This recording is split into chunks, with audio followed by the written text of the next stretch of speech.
여러분 안녕하십니까? 뉴스라이브 문을 엽니다. 국직간 이슈들 때문에 상대적으로 관심이 덜했던 가산동 땅꺼짐 현상. 어느덧 발생 11일째를 맞고 있습니다. 대부분 응급복구는 완료됐지만 여전히 주민 피로감과 일부 트라우마는 이어지고 있다고 합니다. 무너진 도로는 콘크리트로 덮을 수 있지만 사고로 상처받은 마음은 더 많은 시간과 관심이 필요할 겁니다. 9월 11일 뉴스라이브 지금부터 시작합니다. 오늘의 헤드라인입니다. 행당동 재개발 아파트 주민 교통 편의를 위해 마을버스 신설이 추진됐지만 인접한 아파트 반대로 보류됐습니다. 최근 서울시가 재정사업으로 바꾼 경전철에 기대감이 높습니다. 하지만 정부와 시의회 협조 등 풀어야 할 숙제도 있습니다. 어린이 공원을 노숙인들이 점령했습니다. 대낮 술판과 쓰레기 방치로 공원을 무색하게 하고 있지만 대책은 나오지 않고 있습니다. 유료 방송 시장 발전과 케이블 TV 지역성 구현을 위해 미디어 시장의 과도한 규제를 정비해야 한다는 목소리가 높습니다.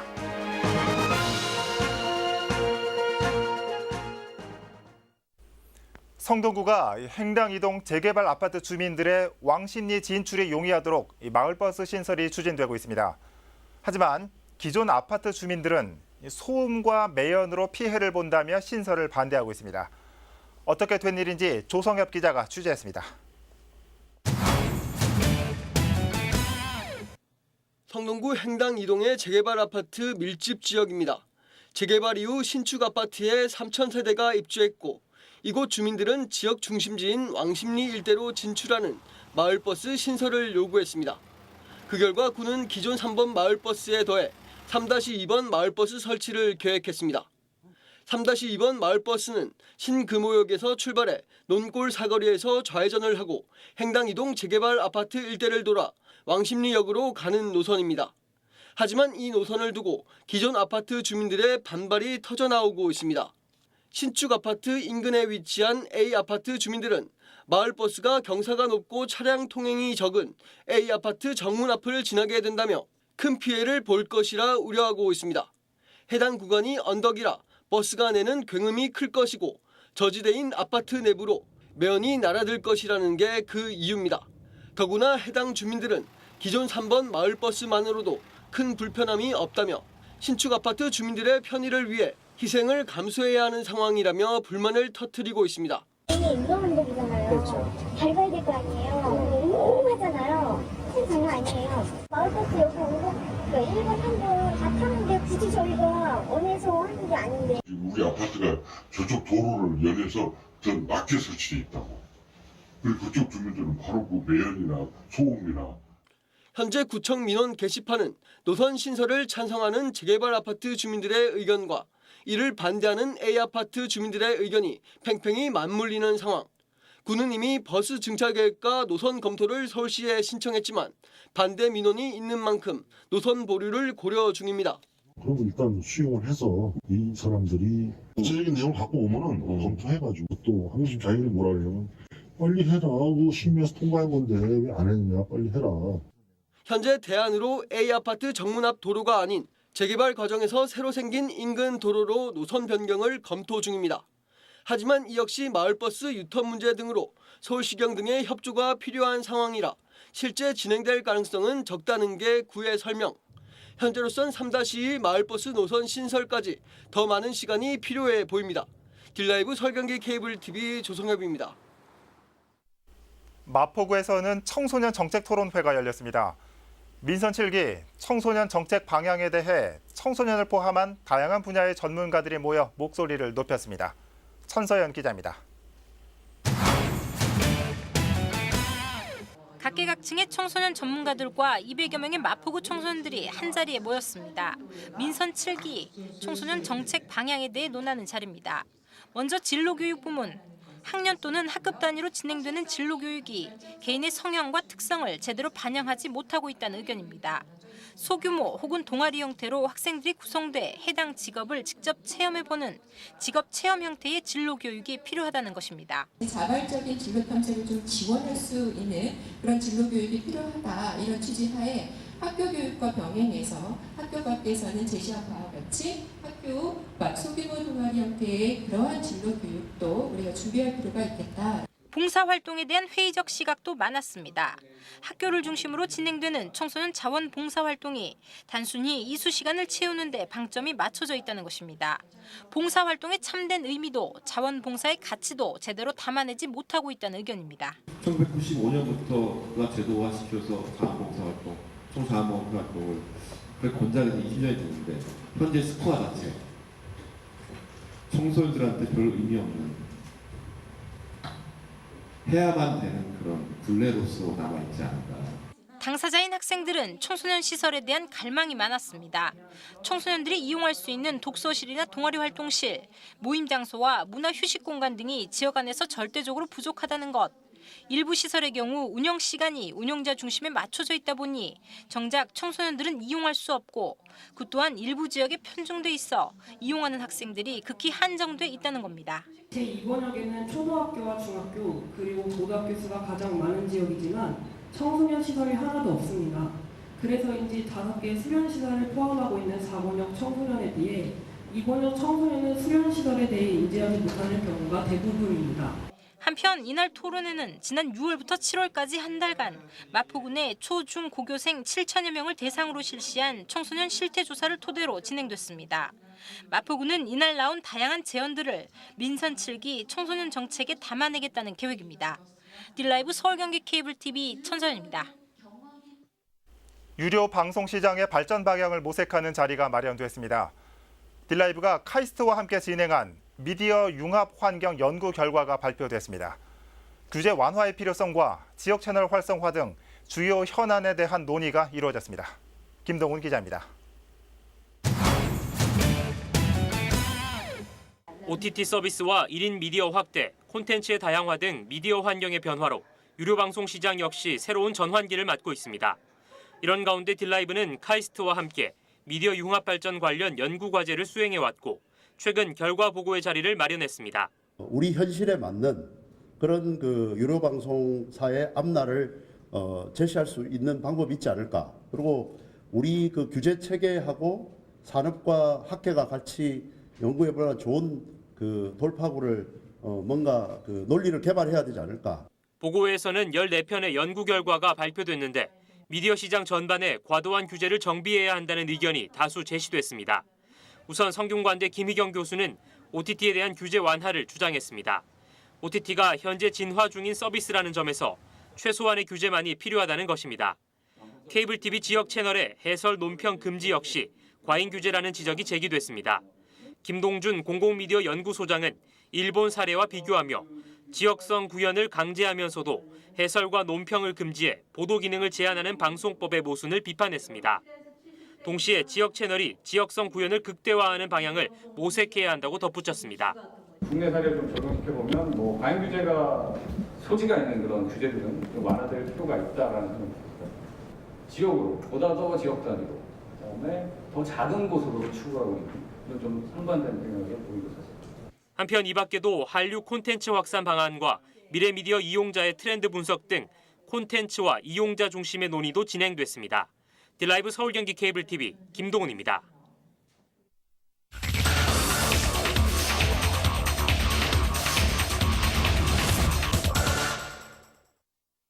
용산구 동자동엔 어린이 공원이 3곳 있습니다. 어린이의 건강과 정서에 도움이 되기 위해 마련된 곳인데요. 현재는 노숙인들의 술자리로 전락했습니다. 도대체 공원에서 술판이 벌어지는 이유는 뭔지, 대책은 없는지 와디슈에서 짚어봅니다.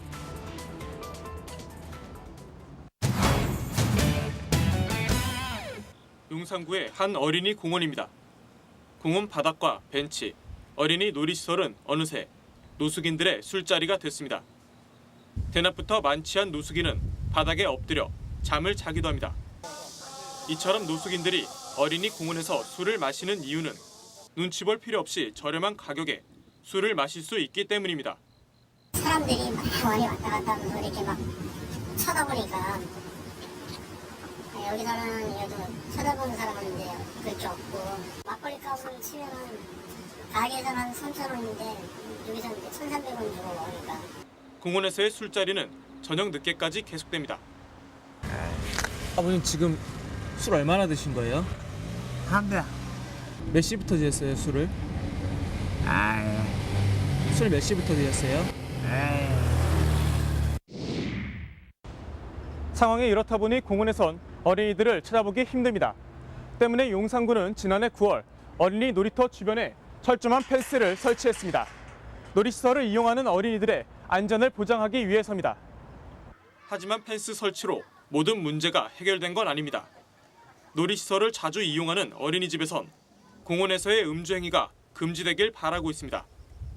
술을 드시다가 뭐 화장실에 가셔야 되는 상황이 생기시면 그냥 그 자리에서 이제 소변을 보시기도 하시고, 아이들한테 그렇게 좀 그 부적절한 환경을 그냥 그대로 오픈이 되고 노출이 되다 보니까 너무 걱정이 됐어요, 사실은.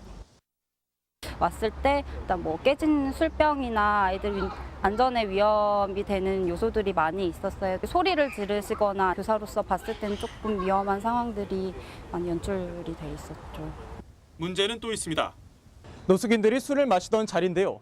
바닥엔 막걸리병과 나무 젓가락 등이 그대로 널브러져 있습니다. 버려진 쓰레기를 치우는 건 공원 관리자의 몫입니다. 우차들이 여기 집합소 아니에요, 여기가. 여기서 제일 술병이, 막걸리병이 제일 많이 나오는데 여기가 보통 3개에서 5개 나와요.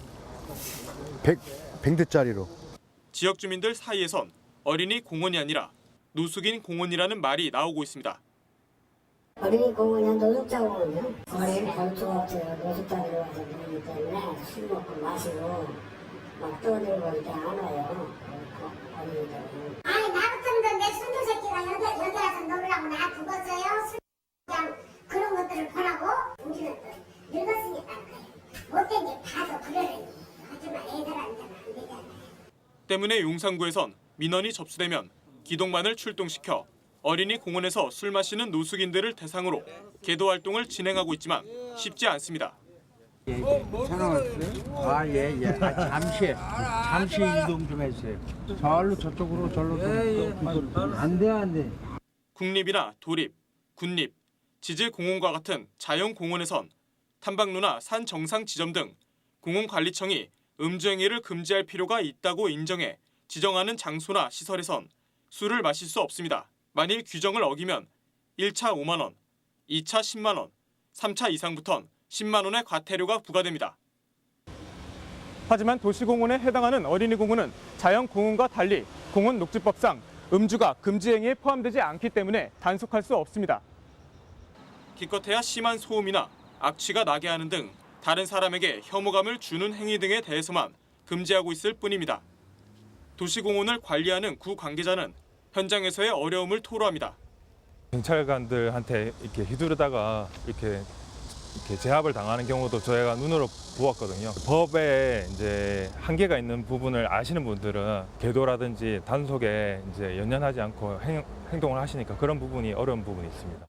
서울시에선 도시공원에서 음주 행위가 금지될 수 있도록 지난달 국토교통부에 관련 공문을 전달한 상태입니다. 최근에 8월 1일 시행으로 공문 건의를 한 적이 있고요. 지속적으로 또 개정될 수 있도록 건의를 하고 있습니다.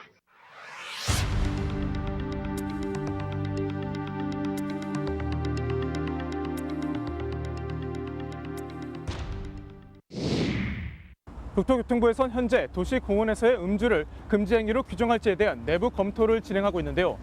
노숙인들의 술자리로 전락한 어린이 공원의 제 기능을 되살리기 위해선 하루빨리 현장의 목소리가 법에 반영돼야 할 것으로 보입니다. YDC 이재용입니다.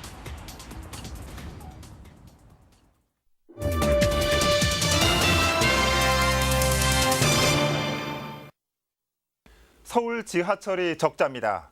이 서울시에 따르면 지난해 승객 1명을 태울 때마다 499원의 적자가 발생했습니다. 이 저출산과 고령화로 수송 수입은 줄고 무임승차와 환승 할인은 늘었기 때문이라는 게 서울시의 설명입니다. 서울 지하철이 이런데 경전철은 상황이 어떨까요? 이 개통 1년을 맞은 서울의 첫 경전철 우이 신설선입니다. 지난 1년간 하루 평균 이용객 6만 6천여 명, 개통 전 예상했던 일일 평균 13만 명의 절반 수준입니다. 무임승차 비율은 전체 승객의 3분의 1, 이 서울 지하철에 비하면 2배가 넘는 비율입니다. 당연히 적자일 수밖에 없습니다. 이 개통 4개월 만인 올 초 760억 원 규모의 자금 수혈까지 받았고 적자 운영은 지금도 이어지고 있습니다. 서울의 첫 경전철의 성적표가 이처럼 초라하자 민간 투자로 이어져야 할 다른 경전철들이 주춤하고 있습니다. 하지만 사업성이 떨어진다고 시민 교통 사업을 중단할 수는 없는 거겠죠. 최근 서울시가 이 면목선 등 일부 경전철을 민간 사업이 아닌 재정 사업으로 추진한다고 밝혔습니다. 앞으로의 추진 전망과 풀어야 할 숙제까지 계속해서 김동훈 기자가 전해드립니다.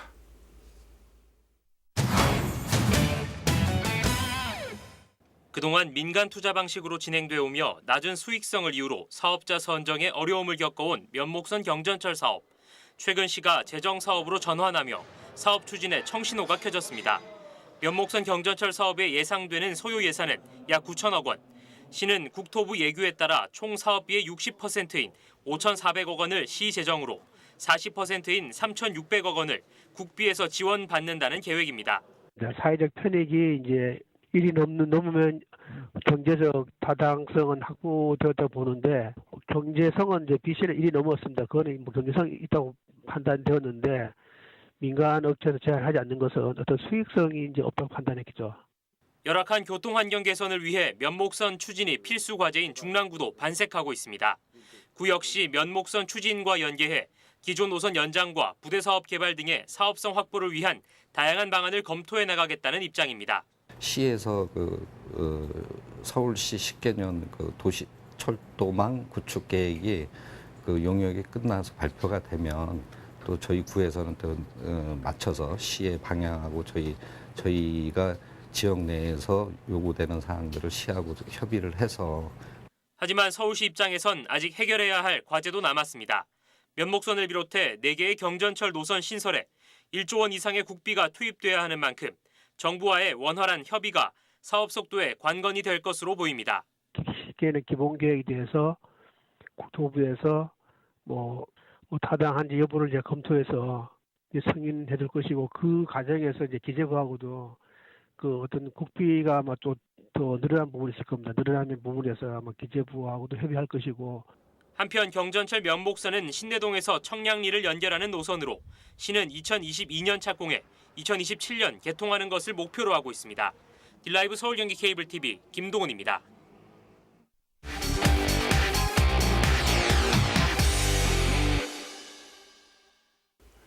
지난달 27일 개막한 제15회 딜라이브 케이블 TV기 서울시 초등학교 야구대회의 리그 일정이 끝났습니다. 각조 상위 3팀이 토너먼트에 진출했는데요. 리그전 결과 살펴보겠습니다. 취재기자 전화 연결되어 있습니다. 조성엽 기자. 네, 저는 지금 광진구 구의 야구장에 나와 있습니다. 네, 바로 어제 딜라이브 초등학교 야구대회 리그 일정이 끝났습니다. 먼저 각 조별로 어떤 팀이 토너먼트에 진출했는지 살펴볼까요? 네, 먼저 A조에선 강력한 실력을 뽑는 고명이 4승 1무로 1위에 안착했습니다. 2위는 마찬가지로 4승 1무를 기록한 수유가 차지했습니다. 3위에는 3승 2패의 학동이 올랐습니다. B조에선 전통의 강호이자 작년 우승팀 가동이 1위로 조별리그를 통과했습니다. 전승을 기록한 가동은 올해 5번째 우승을 노리고 있습니다. 2위는 3승 1무 1패를 기록한 대군이, 3위는 2승 1무 2패를 기록한 역삼이 차지하며 토너먼트에 진출했습니다. C조에선 도곡이 가동과 마찬가지로 전승을 기록하며 1위로 토너먼트에 안착했습니다. 2위는 중대가 차지했습니다. 중대와 강남은 3승 2패 동률을 이뤘지만 승자승 원칙에 따라 중대가 2위에 강남이 3위에 올랐습니다. D조에선 역시 전승을 기록한 강력한 포스의 이수가 조 1위를 차지하며 토너먼트에 올랐습니다. 그 뒤를 이어 광배가 3승 1무 1패의 준수한 성적으로 2위에 올랐고 3승 2패를 기록한 길동이 3위를 차지하며 토너먼트 마지막 열차에 올라탔습니다. 네, 이제 곧 본격적인 토너먼트가 펼쳐질 예정이죠. 앞으로 남은 일정은 어떻게 됩니까? 네, 우선 내일이죠. 12일 오전 9시 반부터 차례대로 12강 토너먼트 경기가 시작됩니다. 각조 1위인 고명과 가동, 도곡과 이수가 8강에 먼저 안착해 12강전 승리팀을 기다리게 되고요.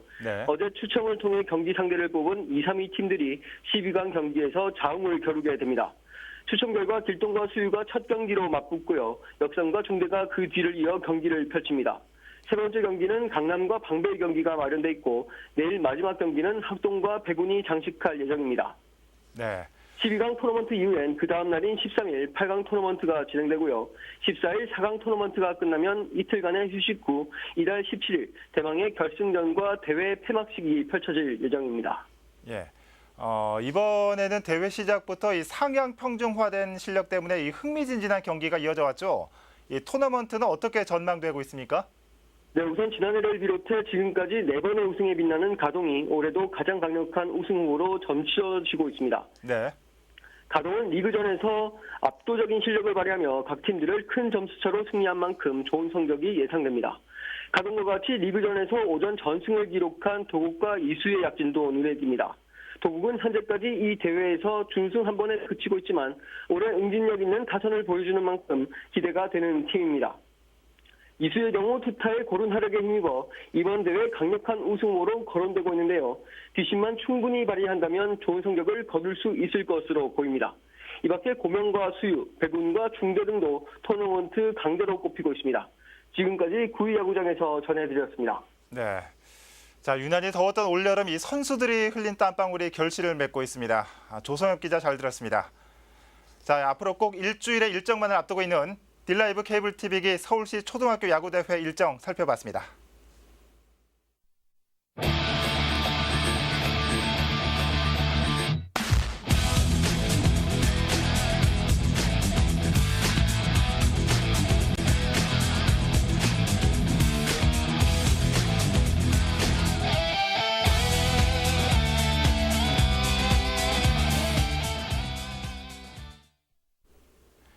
올 상반기 서울에 접수된 119 접수 건수를 살펴보니까 이 하루 평균 6천여 건으로 나타났습니다.